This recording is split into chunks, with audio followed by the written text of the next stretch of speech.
बामुलाहजा में मैं फजल इमाम मलिक,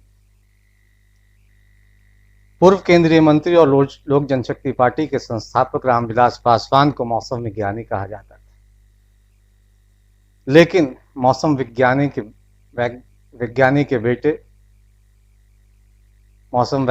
के बेटे उनके चिराग पासवान मौसम को परख नहीं पाए और न ही अपने सांसदों को। 5 सांसद बागी हो गए। वर्तमान लोकसभा में लोक जनशक्ति पार्टी के 6 सांसद हैं।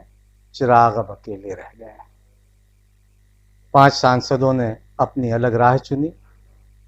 उन्होंने चिराग पासवान को संसदीय दल के नेता से हटाया और अब पशुपति पारस रातों रात संसदीय दल के नेता बन गए। बादब बामुलाहजा में हम इस पर बात करेंगे, लेकिन एक गुजारिश, एक निवेदन है कि अगर अभी तक आपने बादब बामुलाहजा को सब्सक्राइब नहीं किया तो इसे सब्सक्राइब करें, लाइक करें और ज़्यादा से ज़्यादा शेयर करें, ताकि हम आपकी ताकत बने और आप हमारी ताकत बने। साथ ही साथ एक गुजारिश, एक निवेदन ये भी है कि आप बादब बामुलाहजा को अपनी क्षमता के मुताबिक, अपने सीमा के मुताबिक, अपनी क्षमता के मुताबिक आर्थिक सहयोग करें, ताकि हम बादब बामुलाहजा को में जन सरोकारों की पत्रकारिता को और जोरदार तरीके से आगे बढ़ाएं, धार दें। तो लोक जनशक्ति पार्टी बिखर गई है और बिखराव की वजह चिराग पासवान का डिक्टेटरशिप, तानाशाही रवैया है। 5 सांसद उनके साथ अब नहीं है। उन्होंने लोक जनशक्ति पार्टी से अलग तो नहीं हुए, टूट तो नहीं हुई, लेकिन अब नए संसदीय दल के नए नेता पशुपति पारस हैं, जो चिराग पासवान के चाचा हैं। इसके अलावा उनके चचेरे भाई प्रिंस राज, महबूब अली कैसर, चंदन सिंह और वीना देवी, ये 5 अलग होकर चिराग पासवान के तानाशाही रवैया के खिलाफ बगावत का झंडा उठाया और फिर संसदीय दल के वे नेता बन गए। Now live visuals on your screen of Chirag Paswan right outside the residence of his uncle, said to be the man behind the entire coming together of 5 MPs. Remember, just for your context over here, LJP has 6 MPs in Lok Sabha. All but Chirag Paswan now want to form a separate outfit.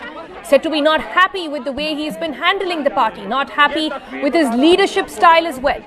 And this gate that you see on your screen is actually the gate of his uncle, who's said to be leading this coup against Chirag Paswan. He's now entered his home and we'll actually bring you... तो घर को आग लगी है घर के चिराग से। बिहार विधानसभा चुनाव के समय लोक जनशक्ति पार्टी के अध्यक्ष चिराग पासवान कहते थे कि अगर उनके सीने को चीर दिया जाए तो उसमें नरेंद्र मोदी की तस्वीर नजर आएगी।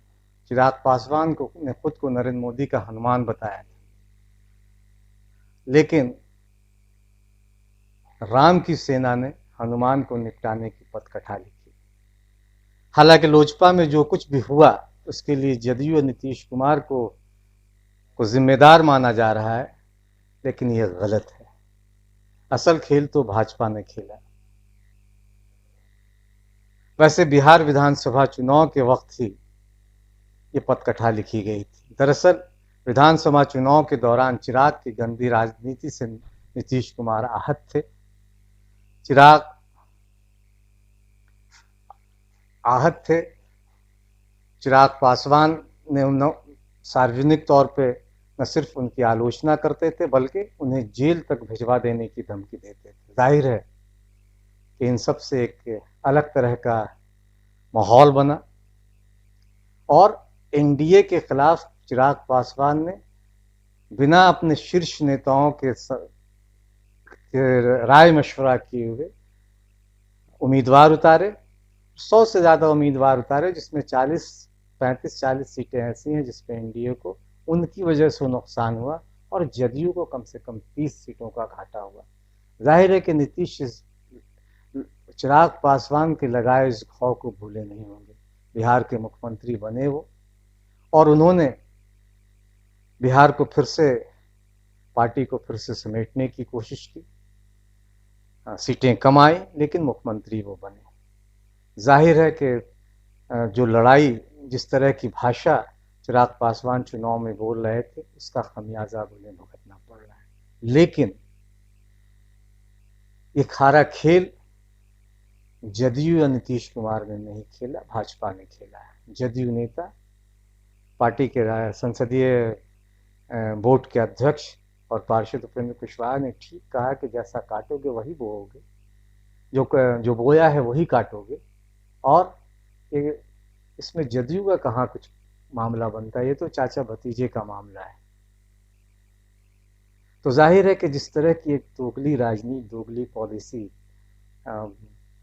दोहरा मानदंड चिराग पासवान का एनडीए के खिलाफ था, एनडीए में रहते हुए एनडीए को हराने की उन्होंने कोशिश की, इस वजह से आज उनके पांव के नीचे से जमीन सरक गई है। कहा जा रहा है कि सारा खेल भाजपा ने रचा। उनके कहने पर वीणा देवी के आवास पर रविवार को बैठक हुई।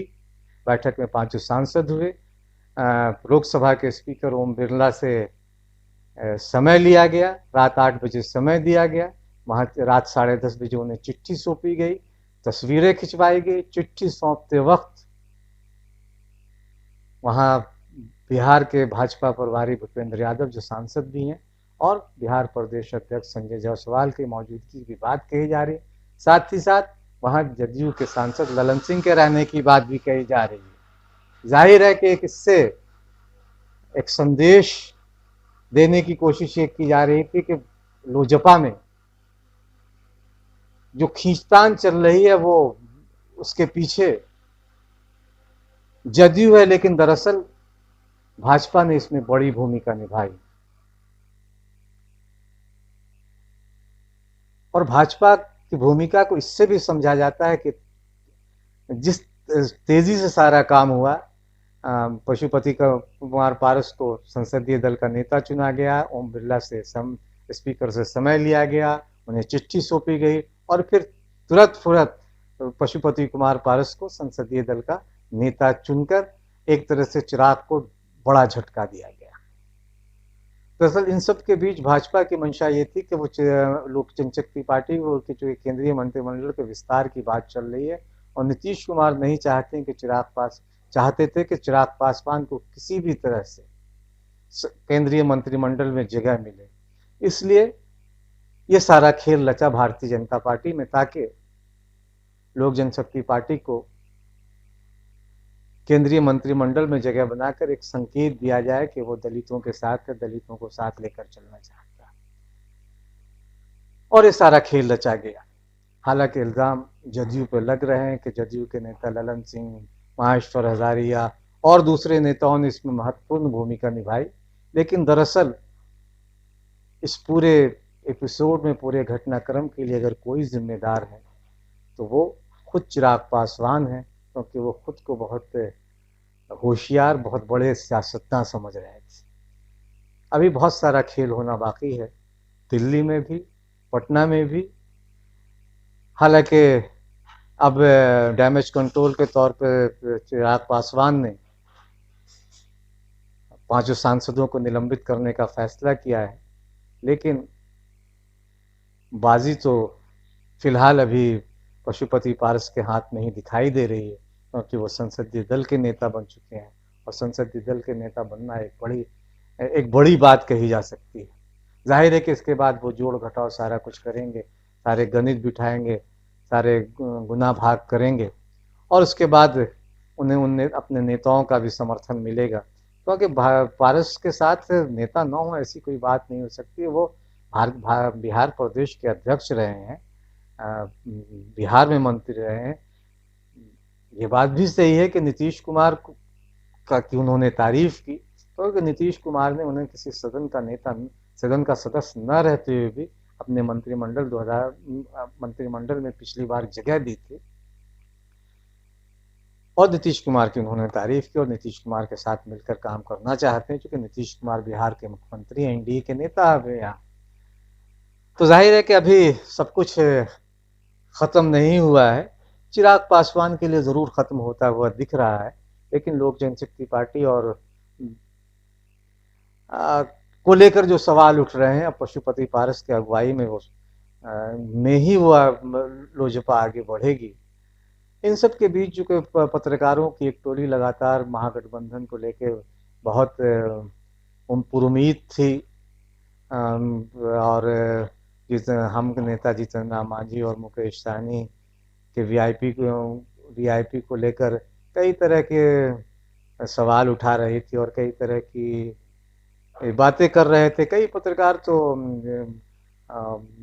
बहुमत का आंकड़ा भी महागठबंधन को बता दे रहे थे, कैसे कैसे महागठबंधन या आईएमएम को भी उनके साथ बता रहे हैं। तो बहुत सारी चीजें चल रही थी। पत्रकारों ने तो एक तरह से नीतीश कुमार की सरकार को गिरा ही दिया था।